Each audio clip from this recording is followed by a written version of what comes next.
시험 기간이죠. 혹시 시험 끝난 학교 있나요? 오, 빨리 끝났네. 다음 주다. 이번 주다. 이번 주. 내일. 오. 제일 늦게 보는 학교는 어디죠? 나는 크리스마스 마치 끝나고 본다. 혹시 그런 정말 안 좋은 학교 전학가세요. 그런 학교 있으면.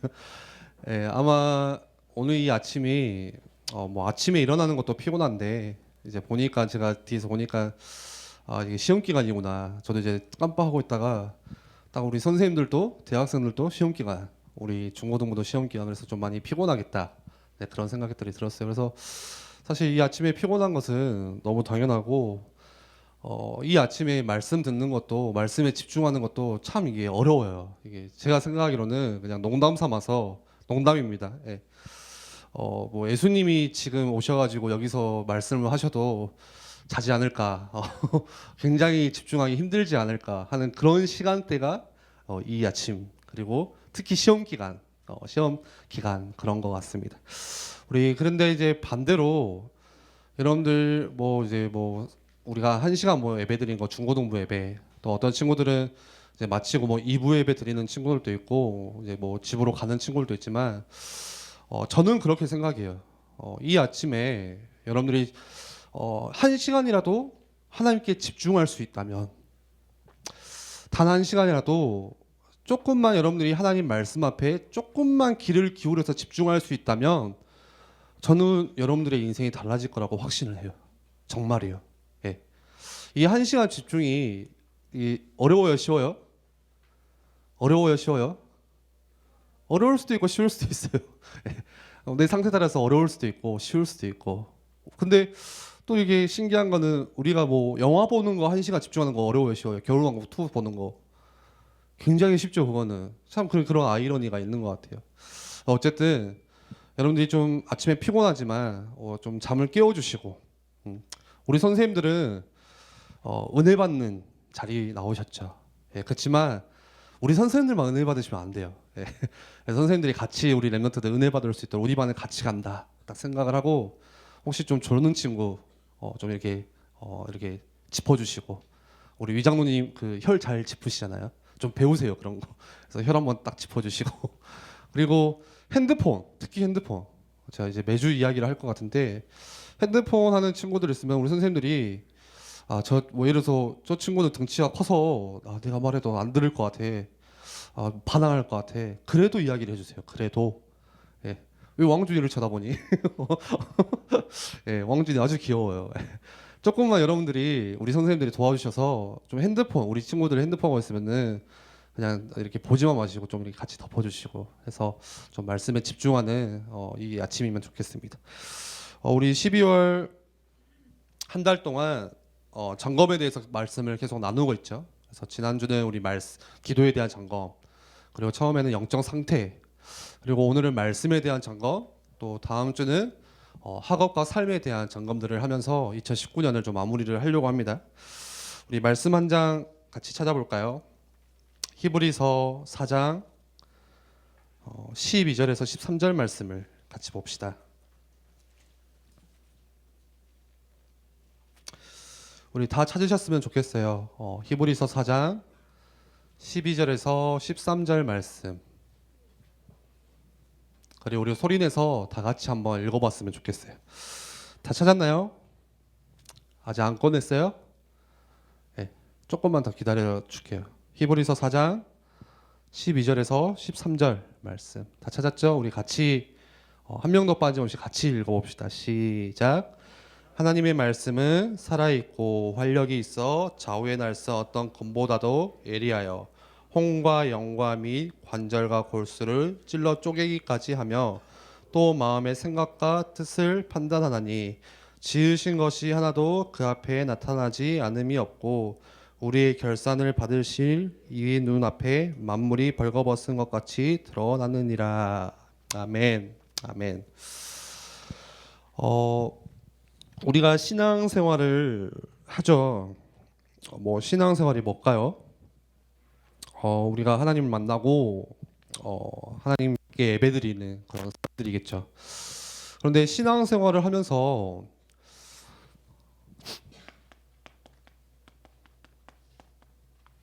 내 속에 말씀이 없다면 내가 교회는 다니고 예배도 드리고 뭐 모태 신앙일 수도 있고 계속 이렇게 뭐 훈련도 받고 하지만 뭐 나는 뭐 10년, 20년 저도 어느덧 벌써 이제 한 20년 넘게 이렇게 신앙생활을 하는 것 같아요.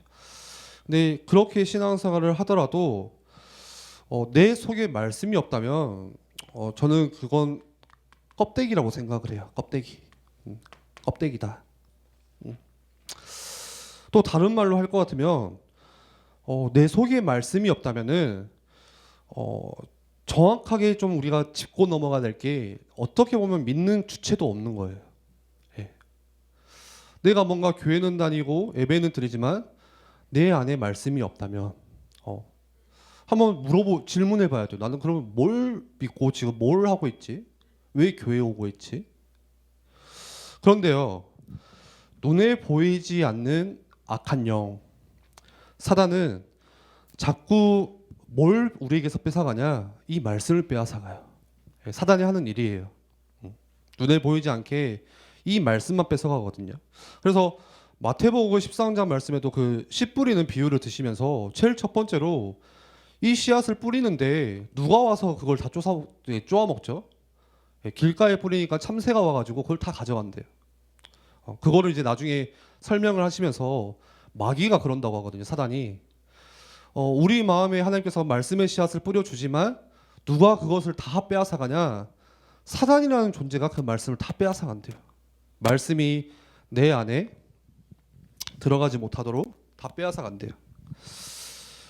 그래서 오늘 우리 신앙생활의 위기는 예배도 하고요, 또 말씀도 듣고 밥 모임도 하고 또 끝나고 뭐 합창 연습도 하고 뭐 찬양팀도 하고 여러 가지 뭐 많은 일들을 하지만 제일 중요한 거는 내 삶으로 내 현장으로 다시 돌아갔을 때 이 말씀이 내게 남아있지 않다는 거. 이게 너무 큰 문제예요. 내가 오늘 하루 종일 아침부터 와서 저녁 늦게까지 계속 뭐 또 교회에 있고 뭐 요즘에는 좀 오케스트라 연습을 안 하지만 우리 오케스트라 하는 친구들은 또 뭐 밤 늦게까지 이렇게 있고 하는데 딱 내 삶으로 돌아가면은 뭐 있어요? 여기 거길 다 쳐다보세요. 내 현장으로 돌아가면은 뭐가 없다고요? 문제는 말씀이 없다는 거예요. 말씀이. 이유는 그렇게 눈에 보이지 않는 존재가 있어요. 그거를 성경을 뭐라고 말하냐? 요한복음 16장 11절에는 그가 바로 세상의 임금이다. 세상의 왕이다. 이렇게 말씀하고 계세요. 또 다른 말씀에 고린도후서 4장 4절에는 뭐라고 표현하죠? 이 사단을 마귀를 세상의 신이다. 이렇게 표현을 해요. 그래서요. 하나님의 말씀보다는 이 사단이 세상의 이야기들을 더 들려줘요. 세상의 이야기를. 그리고 자꾸 이 세상의 이야기를 따라가게 만들어요. 그래서 상대적으로 생각을 해봐도 내가 어디에 더 많이 노출돼 있죠? 말씀보다는 어디에 더 노출되어 있죠, 우리가? 세상의 이야기. 세상 신, 이건 이제 뭐라 하죠? 부동어로 하나? 부동어 맞아요? 우리 수학교육 맞나요? 제가 기억. 하여튼 크다 있잖아. 크다. 입 벌리고 있는 거. 제가 수학을 논 지 오래돼가지고. 뭐예요? 실제적으로 우리가 그냥 상대적으로 봐도 하나님 말씀 듣는 것보다 어디 이야기를 더 많이 듣고 있죠? 내가 들으려고 하든 안 하든 세상 이야기. 세상 임금, 세상 신 들려주는 그 이야기. 그거 따라가는 거죠. 그래서 우리가 신앙생활을 하면서도 우리의 생각이 그 세상의 언어들로 깊게 고립하여져 있기 때문에 말씀을 듣지만 나하고 맞지가 않는 거예요. 이 세상 이야기와 말씀이 맞지가 않아요. 세상이 하는 말과 말씀은 전혀 맞지가 않다니까요. 맞는 게 하나도 없어요. 세상이 가르치는 건 늘 똑같잖아요. 싸워야 되고 경쟁해야 되고 이겨야 되고 너가 성공해야 되고 내가 잘 돼야 되고. 그거 아닌가요? 세상이 말하는 이야기는 내가 돈 벌어야 되고 내가 잘 살아야 되고 다 이거거든요. 근데 하나님의 말씀은 그게 아니거든요. 그러니까 이게 헷갈리는 거예요, 우리가. 근데 우리는 여기에 더 많이 노출되어 있으니까 주일날 기껏 와서 1시간 말씀을 듣는데 이 말씀이 나하고는 전혀 안 맞아. 그래서 들리지도 않고 별로 뭐 관심도 없고. 그런데 여러분들이 믿든 안 믿든 하나님은 지금도 우리에게 말씀으로 역사하시고 말씀으로 이끄세요. 예. 성삼위 하나님께서 어떻게 역사하시냐 우리에게 말씀으로 이야기해 주세요. 그래서 사람은 우리가 약속을 해도 약속을 잘 어기죠. 약속이 깨지기도 해요. 심지어 그 사랑하는 사람이라도 때로는 약속이 깨져요. 예, 약속을 지키기가 힘들어요. 그런데 하나님의 말씀은 반드시 성취돼요. 그래서 언약이라고 하죠. 예, 약속이라고 안 하고 언약이라고 그래요. 우리 말씀 한 장만 찾아볼까요? 구약 성경에 좀 앞부분으로 오면은 민수기가 있습니다. 우리 민수기 23장 19절 말씀 볼까요?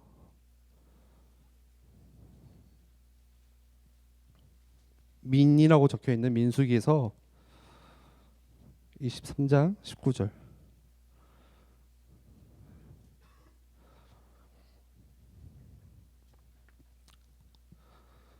아마 민수기를 처음 펴는 친구들도 있지 않을까. 예. 우리 23장 19절 한번 읽어봅시다. 시작. 하나님은 사람이 아니시니 거짓말을 하지 않으시고 인생이 아니시니 후회가 없으시도다. 어찌 그 말씀하신 바를 행하지 않으시며 하신 말씀을 실행하지 않으시랴. 아멘. 예. 하나님은 뭐라고요? 거짓말하지 않으시고 또 하신 약속을 반드시 지키신대요. 어찌 하나님이 하신 말씀을 안 지킬 수 있겠냐? 이렇게 하죠. 그래서 우리가 그 성취되어지는 하나님의 말씀을 아주 간단해요. 여러분들이 조금만 아멘으로 붙잡기만 해도 그 말씀 붙잡을 때 하나님 말씀 가운데 역사하세요. 예. 여러분들이 오늘 이 아침에 말씀을 들으면서 잠깐이라도 이 말씀을 믿고 아멘할 때 그리고 말씀을 붙잡을 때 하나님께서 그 말씀대로 역사하세요. 그렇다면 하나님의 말씀은 어떤 말씀일까요? 오늘 몇 가지 성경 구절을 통해서 말씀을 좀 확인해 볼 건데요. 점검해 볼 건데요. 창세기 1장 1절에는 뭐라고 말씀하시죠? 하나님이 태초에 말씀으로 천지를 창조하셨대요. 창조의 말씀이에요. 그래서 아예 아무것도 없는 무에서 유를 창조하신 하나님 말씀. 근데 그 말씀이요, 내 속에 들어오면 어떻게 될까요? 내 삶이 아무리 무너지고 실패하고 깨져 있고 상처로 얼룩져 있어도 오늘 내 속에 잠깐 이 아침에 이 창조의 말씀이 내 속에 임한다면은 하나님께서 모든 것들을 새롭게 회복하세요. 그게 창조의 말씀, 하나님의 능력의 말씀이거든요. 그리고 요한복음 1장 1절에는 뭐라 말씀하시죠? 하나님이 곧 말씀이래요. 여러분, 그 하나님이 지금 나와 함께 하심을 어떻게 알 수 있어요? 무엇을 통해서 알 수 있어요? 하나님이 나와 함께 하시는 것을 뭐를 통해서 알 수 있어요? 다른 게 아니라 혹시 여러분들이 어려움 가운데 있다. 내가 지금 뭔가 문제를 만났다. 그런데 내가 담고 있는 그 말씀이 떠오른다면은 그게 하나님이 나와 함께 하시는 증거예요. 하나님께서 나와 동행하시는 증거예요. 왜요? 말씀이 곧 하나님이시기 때문에. 그리고 오늘 본문에 히브리서 4장 12절에는 뭐라 말씀하시죠? 말씀은 살았고 운동력이 있다. 하나님의 말씀은 죽은 말씀이 아니라 지금도 살아있는 말씀이에요. 그냥 사람이 쓴 책이 아니라 지금도 동일하게 살아서 역사하시는 말씀이라고 오늘 히브리서에 이야기를 하고 있어요. 그 말씀이 어떻게 한다고요? 오늘 말씀을 보니까 우리의 영혼과 또 관절, 골수를 찔러서 쪼갠대요. 좌우의 날선 어떤 검보다 예리해서. 그 어떤 칼이 제일 예리하죠? 수술할 때 메스가 제일 예리하죠. 예, 살짝만 이렇게 갖다 대도 이게 피부가 쫙 벌어지잖아요. 예. 근데 그런 칼보다 더 예리한 하나님의 말씀. 그래서 그 말씀이 아무리 딱딱한 곳이라도 다 파고 들어갈 수가 있어요. 예. 관절과 골수를 찔러 쪼개기까지 하며 또 이 말씀이 뭐라고 하죠? 우리의 마음, 우리의 생각, 우리의 영혼, 우리의 뭐 생각까지도 다 이 말씀이 판단을 하신대요. 그래서 우리의 생각의 기준이 뭐가 돼야 되냐? 이 살아있는 하나님 말씀이 돼야 돼요. 오늘 내 영혼과 마음과 생각과 뜻을 판단할 수 있는 그 기준은 세상이 아니라 뭐라고요? 말씀이라는 거예요. 세상이 들려주는 이야기가 여러분들의 생각의 기준이 아니라 오늘 하나님께서 내게 주시는 그 말씀이 우리 생각의 중심이 된다는 거예요. 기준이 된다는 거예요. 그래서요, 이게 맞다 그르다, 이게 죄가 아니다, 죄가 맞다, 죄가 틀리, 그거를 다 뭘로 알 수 있냐? 말씀을 통해서만 우리가 알 수 있어요. 말씀이 없으면요, 다 내 경험이에요. 내 경험 따라서 이거는 아니다. 내가 살아보니까 이거는 좀 맞다. 예. 근데 우리의 생각은, 우리의 기준은 항상 바뀌거든요. 그리고 이 말씀은 에스겔 37장 1절에서 10절 말씀 보니까 아무리 마른 뼈, 곧 만지면 부서지는 그런 뼈다귀. 그런데 여기에 말씀이 임하니까 어떻게 된다고요? 큰 군대를 이루신대요. 예. 정말 아멘이에요, 저는.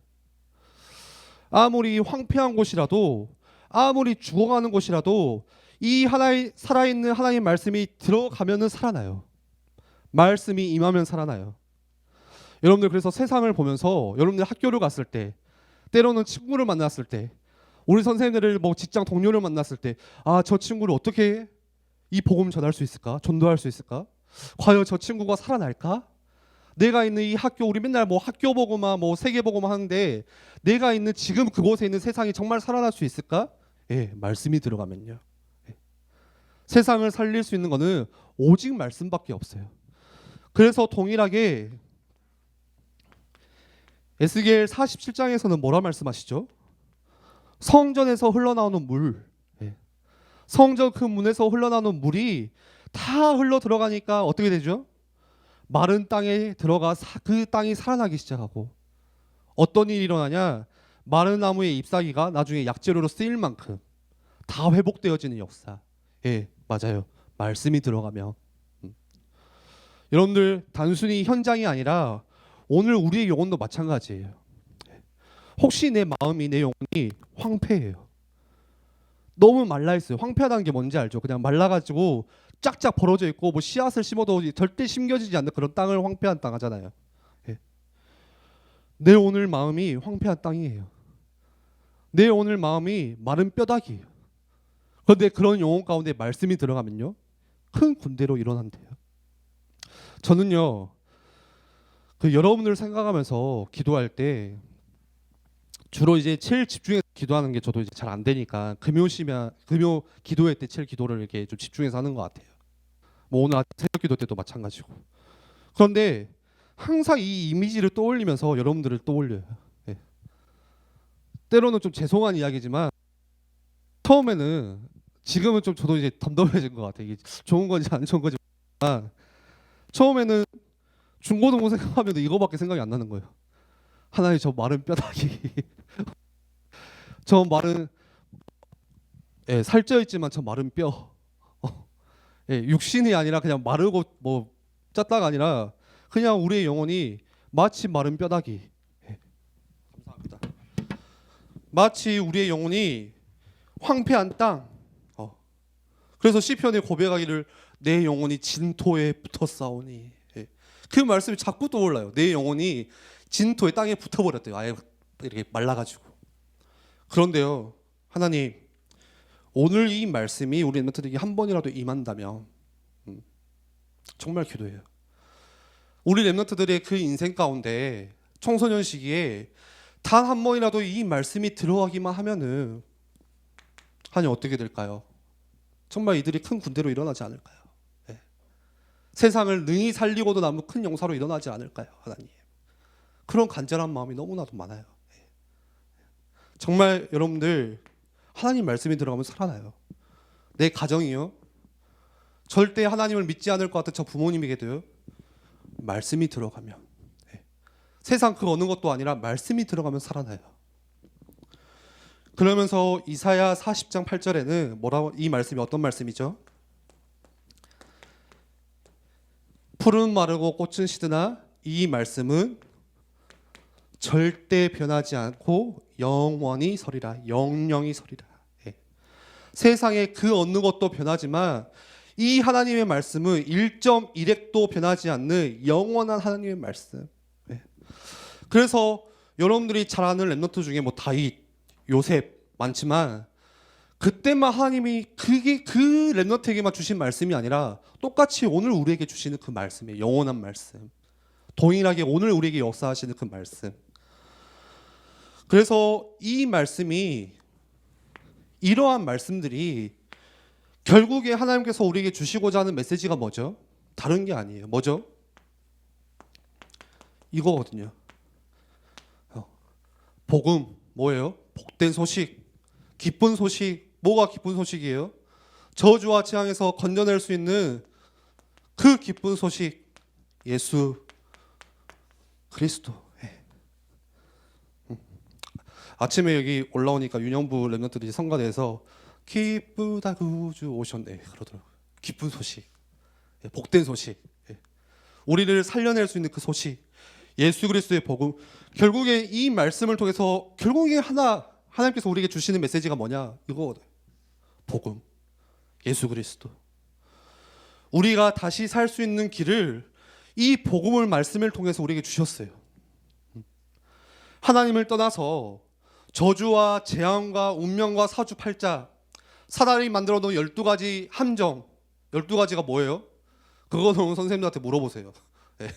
12가지 속에서 죽어갈 수밖에 없는, 고통받아내는 우리 인간들, 우리 바로 지금 우리가 살지만 지옥 같은 그 배경, 지옥 같은 삶을 살아야 돼요.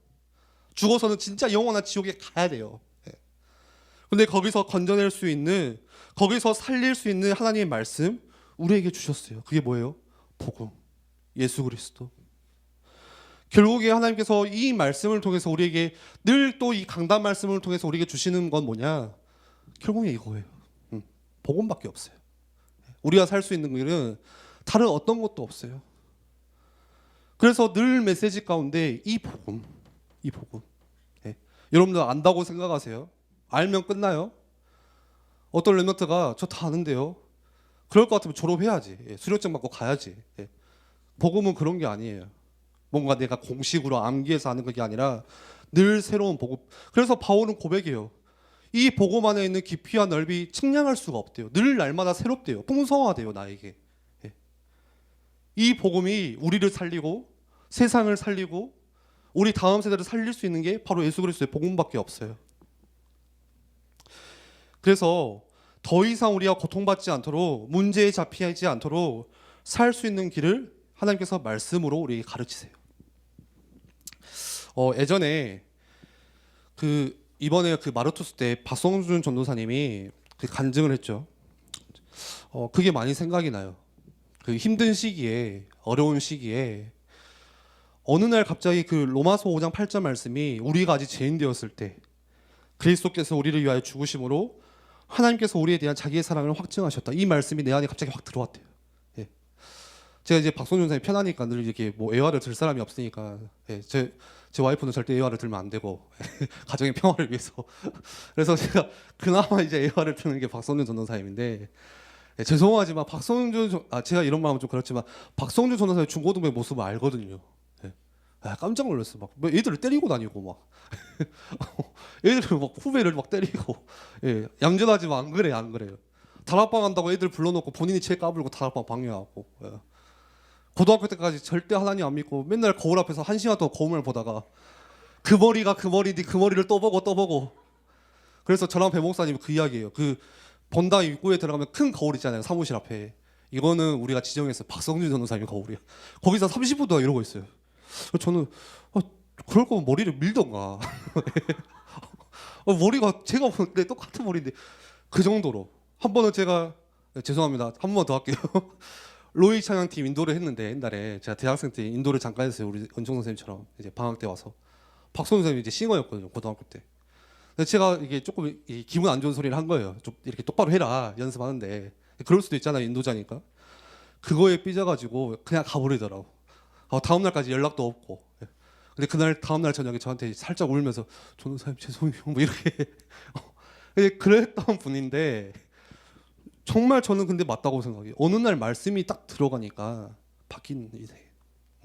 저도 마찬가지예요. 저는 뭐 말하면 더 길죠. 예. 예. 여러분들 보면은 늘 소망이에요. 저에게는 늘 희망이야. 아 그래도 나보다 낫다. 그래도 박성준 선수보다 좀 더 낫다. 예. 그런데 이 말씀이 들어오니까요 살아나요. 진짜 맞다고 생각이 돼요. 오늘날 하나님께서 내게 은혜를 주시는데 이 말씀이 내 속에 들어오고 이 말씀이 내 안에 임하고 이 말씀이 믿어지고 그 말씀에 힘입어 내가 살아가기 시작하는 그때가 있어요. 그때부터 아주 작은 것부터 우리가 시작을 하고 믿음을 고백하는 거예요. 아주 작은 것부터 시작하면서 이 믿음을 또 고백하기 시작하는 거예요. 저는요 말씀이 믿어진다는 거는 제일 큰 은혜라고 생각해요. 그 어떤 은혜보다 오늘 내 문제가 해결됐냐 안 됐냐 이것보다 하나님 말씀을 듣는데 그 말씀이 내게 딱 마음에 믿어진다. 저는 그것보다 더 큰 은혜가 없다고 생각이 돼요. 어떤 사람은요 정말 안타깝지만 말씀을 읽고 듣고 들어도 안 믿어진 사람이 있어요. 있다니까요. 예. 많은 불신자들도 이 말씀을 많이 읽거든요. 근데 믿지는 않아요. 심지어 요즘에는 신학자들도 믿지를 않아요. 말씀에 대해서 그렇게 통달하고 있지만 저희 아버지 이야기를 좀 하자면 그 예전에 우리 누님이 이제 그 구원의 길 그 십자가 그 그림 있잖아요. 그거를 이제 1차 합숙 받고 사왔더라고요. 엄청 큰 거를. 그래서 난 저거를 왜 저 아름다운 쓰레기를 사왔을까 생각을 하다가 좀 어디다 붙이려고 하니까 이제 그 식탁 그 우리 부엌에다 붙인 거예요. 그 냉장고를 제일 많이 가니까 이제 냉장고 옆에다가 그 구원의 길 그 십자가 있잖아요. 기초 메시지. 그걸 아마 집에 있을 거예요. 여러분들도 그걸 붙여놨더라고요. 그래서 저는 이제 이게 안 봐지더라고요. 저는 그냥 밥만 먹고 밥에만 집중하지 저는. 누가 그걸 보냐? 아버지가 보는 거예요. 아버지가. 예. 그래서 그냥 가끔 이렇게 심심하면서 보시더라고요. 근데 어느 날 시켜보니까 다 구원의 길을 하시는 거예요. 구원의 길을. 근데 중요한 거는 안 믿어. 뭐 요한계시록 몇 장 몇 절 저보다 더 잘해요. 구원의 길 엄청 잘하거든요. 근데 안 믿어요. 안 믿어. 예, 안 믿어요. 그래서 저는 진짜 우리에게 큰 은혜는 이 말씀이 믿어지는 거. 그것보다 더 큰 은혜는 이 말씀 속에서 이 예수 그리스도의 복음이 믿어지는 거. 예, 정말 큰 은혜다. 말씀을 정리할게요. 여러분들 그래서 진짜 조금만 은혜를 구하시기를 바래요. 조금만 은혜를 구하세요. 여러분들 청소년 시기에 지금 이 중고등학교 시기에 단 한 번이라도 이런 체험이 있기를 바래요. 우리 박선훈 전도사님 같이 말씀이 어느 날 내게 믿어지고 말씀이 내게 탁 들어오니까 이 말씀에 사로잡혀지는 그런 체험들. 그래서 에베소서 2장 8절 말씀에는 뭐라 말씀하시죠? 그 은혜에 의하여 믿음으로 말미암아.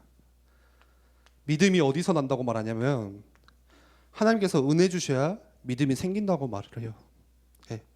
내가 아무리 열심히 믿어야지 해서 믿음이 생기는 게 아니라 하나님께서 정말 우리에게 은혜 주셔야. 그렇다면 우리는 뭐 해야 돼요? 정말 간절히 성령의 도우심을 구해야 돼요. 하나님 내게 진짜 은혜 주셔야 됩니다. 네. 내게 진짜 하나님 말씀이 믿어지는 이 은혜를 주셔야 됩니다. 그래서 조금만 여러분들이 질문만 해도 돼요. 하나님 왜 나는 좀 진실되게 이 말씀이 내게 믿어지지가 않을까요? 네. 질문만 하셔도 된다니까요. 네. 오랫동안 하나님 내가 중고등학교 이렇게 교회 다니고 하지만 저도 한 번이라도 이 좀 말씀이 진짜 믿어진다는 것이 뭔지 좀 이렇게 느껴지고 싶은데 이게 도대체 뭘까요? 질문만 하셔도 돼요. 진짜로. 그리고 여러분들이 나를 살리는 믿음의 시스템을 조금만 준비하세요. 로마서 10장 17절에 뭐라고 말씀하죠? 믿음은 어디서 난다고요? 잘 알죠? 믿음은 하나님께서 은혜 주셔야 되고, 그리고 그 믿음은 또 어디서 나오냐? 들음에서 나온대요. 근데 뭘 들어야 된다고 하죠? 그리스도의 말씀에서. 그리스도의 말씀에서 그 믿음이 자라난대요. 그래서 여러분들 그 겨울 훈련들이 이제 또 1월 달에 시작이 돼요. 우리 팀장 수련회도 있고, 청소년 수련회도 있고, 중고 합숙 훈련도 있고, 2월 달에는 마르투스도 있고. 근데 훈련의 이유는 뭘까요? 왜 훈련 가야 될까요? 이유가 딱 한 가지야. 왜 그렇게 좀 힘든 훈련을 가야 될까? 다른 게 아니라 세상 속에서도 흔들리지 않는 온전한 믿음으로 성장하기 위해서예요. 세상 가면 계속 흔들려요, 우리 믿음은. 근데 거기에도 흔들리지 않는 우리의 온전한 믿음을 성장시키기 위해서. 그래서 여러분들 핑계 대지 마시고 제발. 그리고 타협하지 마세요. 타협. 이 두 가지만 말씀드리고 마칠게요. 핑계 대지 마시고 타협하지 마세요. 전도사님, 저는요 돈이 없는데요. 돈 다 있어요. 부모님한테 다 숨겨둔 돈 다 있어요. 돈은 없으면서 같이 외식하고, 돈은 없다면서 어제도 LA 갈비 뜯고, 그게 뭐야 그게. 전도사님, 저는 시간이 없는데요. 시간 다 있어요. 다. 남아 도는 게 시간이에요. 남아 도는 게 시간.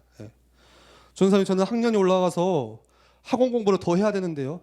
괜찮아요. 2박 3일이 더 값진 시간. 전도사님, 나는 할 일이 너무도 많은데요. 더 이상 말하지 않겠습니다. 여러분들 핑계 대지 마세요. 우리 주위 환경을 보면은 핑계 댈 것들이 너무나 더 많아요. 그런데 핑계는 누가 가장 좋아하냐? 사단이 가장 좋아해요. 그리고 이 핑계가 늘어나면 타협하기 시작해요. 뭐 이번에 안 가도 되겠지. 다음에 갈게요. 뭐 대학 가서 갈게요.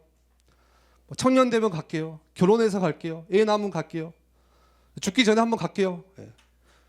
타협은 한 번은 어렵지만 2번, 3번은 쉬워요. 한 번 타협하는 건 좀 어렵지만 2번은 쉽고 3번은 쉽고. 여러분들 훈련 앞에는 핑계가 없어요. 핑계가. 훈련 앞에서는 타협도 없어요. 그래서 여러분들이 진짜 말씀 앞에 서고, 오늘 우리 같이 찬양했던 것처럼 다시 하나님 말씀 앞에 돌아가는 또 2019년 마무리, 또 2020년이 되기를 소원합니다. 우리 같이 기도합시다. 기도하겠습니다. 언약을 이루시는 분은 하나님이세요. 하나님이 다 이루세요. 내 상황, 내 실력 따라 이루시는 것이 아니라 정말 우리가 하나님 말씀을 순수하게 믿고 아멘할 때 그 믿음대로 하나님께서 그 말씀으로 다 이루세요. 다 역사하세요. 그래서 오늘 우리가 할 거는 뭐라고요? 말씀 들을 때 조금만 집중해서 아멘. 그리고 이 말씀이 믿어지도록 조금만 여러분들이 은혜를 구하고 제발. 그리고 이 믿음이 자라날 수 있도록 내가 더 나를 살릴 수 있는 그 시스템, 훈련 속으로 여러분들이 조금만 더 들어가세요. 저는요 오늘 아침에도 잠깐 기도하다가 눈물이 진짜 조금 찔끔 나오더라고요. 아주 찔끔. 왜 그랬냐? 그냥 여러분들 생각하니까 이 말씀 떠나면은 너무 고생인데 그러지 않았으면 좋겠다. 그런 마음이 딱 들으니까 눈물이 나더라고요. 우리 랩런트들이 진짜 이 말씀 떠나면은 너무 고생하는데 굳이 그런 길이 안 가면 좋겠다.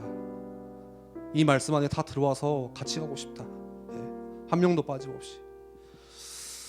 여러분들이 믿을 때 하나님께서 그대로 성취하시고 말씀의 능력으로 나타내십니다. 우리 이 시간 말씀 가지고 함께 같이 기도하겠습니다.